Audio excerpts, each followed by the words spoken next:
안녕하세요. 매매 잘 하셨나요?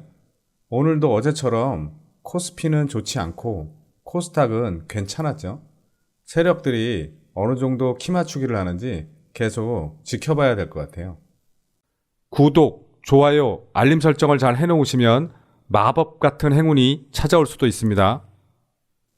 저는 오늘 단타는 한 종목만 매매 대응을 했는데 단타보다는 최근에 스윙 투자로 가져온 알테오젠이라는 종목을 소개해 드릴게요.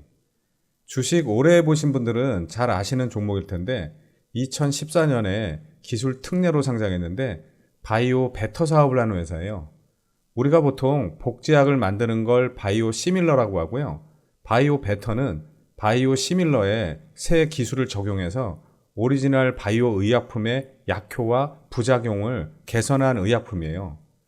이 회사는 2017년 이후에 총 7개의 기술 계약을 체결했는데 이 중에 6개가 글로벌 빅 파마 기업이었고요. 그리고 최근에 중요한 이슈가 있는데 다음 주에 미국 보스턴에서 열리는 바이오 인터내셔널 2023에 참여하기 때문에 기술 이전 계약 같은 좋은 소식이 우선 나올 수 있고요. 그리고 회사 자체의 이슈도 있는데 바이오 기업들은 보통 연구 개발비가 많이 들어가서 실제 회사를 설립하고 손익분기점을 넘기는 회사들이 많지 않은데 이 회사는 올해 넘길 가능성이 있으니까 꽤 괜찮은 회사로 성장을 한 거죠. 그리고 일봉을 보시면 여기서 4월 달에 기술 이전을 통해 마일스톤을 받는다는 소식에 이렇게 급등을 했다가 최근에 거래량 없이 이렇게 내려왔다가 등락을 거듭했는데요. 아무래도 큰 이슈들이 있으니까 제가 멤버십 가족분들께 이번 주 관심 종목으로 소개해드리고 저도 매수를 했는데요. 단타를 한 게 아니니까 일봉으로 매매 내역을 보시면 제가 화요일에 4만원대 주식이니까 여기서 500주를 매수를 했어요. 그리고 수요일에 9% 넘게 올랐는데 아직 일정이 남아 있어서 매도를 안 했어요. 그런데 역시 오늘도 5% 넘게 오르길래 일단 여기서 50%만 먼저 매도를 하고 나머지는 아직 가지고 있어요. 저는 솔직히 수익률 10% 정도는 생각했는데요. 제 생각보다 더 많이 내서 아주 마음이 뿌듯해요. 여러분들도 주식 투자를 하실 때 중요한 스케줄이나 이슈가 있는 종목들은 따로 정리를 해 두셔야 돼요. 아시겠죠? 그 다음에 시장 특징주 좀 보겠습니다. 먼저 이수 스페셜티 케미컬인데요. 참 이름이 어렵네요. 이수 화학에서 인적 분할된 신설 법인으로 전고체 배터리의 전해질로 활용되는 황화 리튬을 양산할 수 있는 기업이죠. 어제 상장 첫날 상한가에 이어서 오늘도 거래대금 140억을 넘기면서 이렇게 점상에 들어갔는데요. 존속회사인 이수화학도 함께 급등을 했죠. 잠깐 보시면 어제 상한가에 이어 오늘도 장중에 24% 넘게 올랐다가 종가 14.29%로 마감했는데요. 그래도 분할 이전 평가 가격이 41,500원이었으니까 아직 거기까지는 미치지 못했죠. 다만 거래대금은 어제보다 2배가 넘는 5,600억을 넘게 터뜨리면서 코스피 거래상위 3위에 이름을 올렸죠. 앞으로 어떻게 움직일지 지켜보시기 바라고요. 그 다음 RT캐스트 좀 보겠습니다. 디지털 방송용 소프트웨어 솔루션 기업으로 모빌리티 플랫폼 사업을 하는 RT모빌리티와 전기차 충전 플랫폼 전문 회사인 차지인을 자회사로 두고 있죠.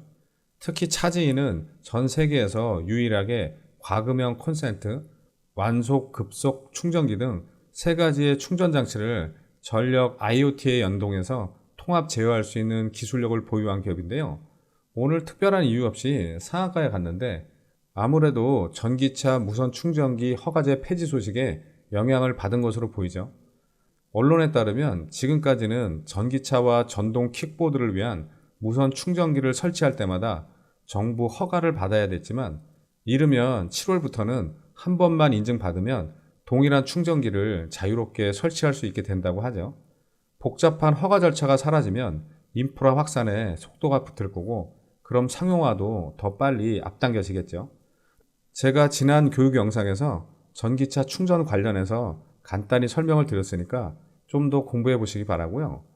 아무튼 일봉을 보시면 지난 2월 대기업들이 전기차 충전 시장에 뛰어든다는 소식에 이렇게 반짝 시세를 주고 쭉 하락했었는데요. 최근에는 거래량 없이 이렇게 횡보하면서 작은 박스권을 만들다가 오늘 좋은 소식으로 바닥에서 들어 올렸죠. 거래대금은 180억 넘게 나왔고 분봉을 보시면 아침에 살짝 갭상승으로 시작해서 장대항공 2개로 그대로 상한가에 말아 올렸는데 살짝 풀렸다가 다시 잠궜죠.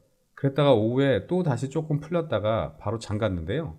앞으로 어떻게 움직일지 지켜보시기 바라고요. 그 다음 두올 좀 보겠습니다.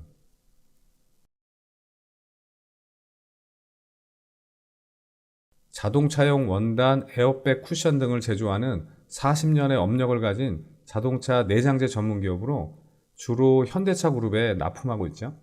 오늘 특별한 이유 없이 이렇게 상한가까지 갔는데요. 미국의 에어백 제조사인 ARC 오토모티브의 에어백이 리콜 요청을 받았다는 한 언론 보도에 영향을 받은 것으로 보이는데요.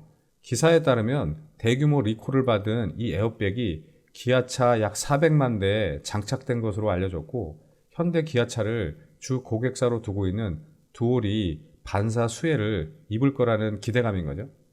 그런데 대규모 리콜 사태는 이미 지난달 외신을 통해 나온 뉴스죠. 또 회사 측에 따르면 오늘 주가 급등 사유에 대해 특이사항이 없고 리콜 사태에 따른 반사 이익도 상관없는 얘기라고 일축을 했는데요. 그래도 세력 형님들에게는 상관이 있을 수 있죠. 아무튼 일봉을 보시면 지난 16일에 1분기 호실적의 상한가를 가고 21선 근처까지 조정을 줬었는데요. 오늘 다시 상한가를 보내면서 불을 뿜었죠. 거래대금은 2,500억 넘게 터뜨리면서 시장의 주목을 받았고 분봉을 보시면 아침에 6% 넘게 갭을 띄우고 살짝 올렸다가 21선까지 조정을 주고 다시 이렇게 쭉 N자형 파동을 그리면서 우상향 하다가 장 막판에 상한가에 말아 올렸죠.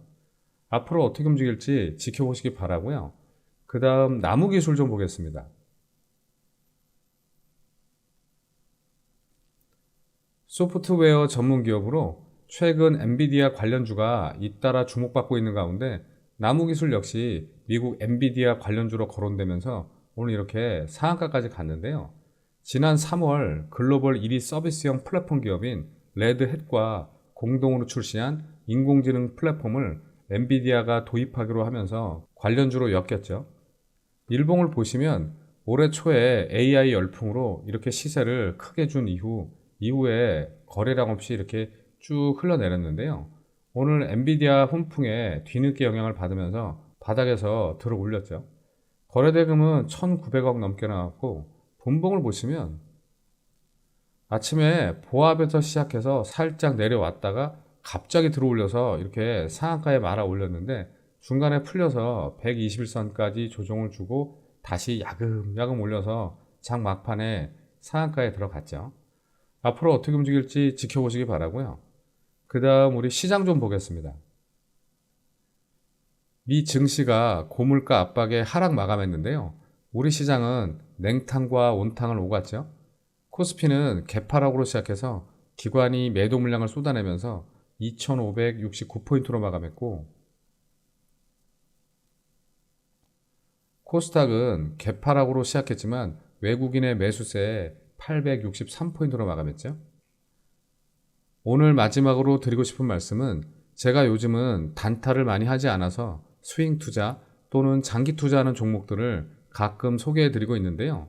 주식 투자는 차트도 중요하지만 내가 관심 있는 종목이 최근에 어떤 이슈가 있고 앞으로 어떤 기대감이 있는지 그런 것부터 먼저 확인해 두셔야 돼요.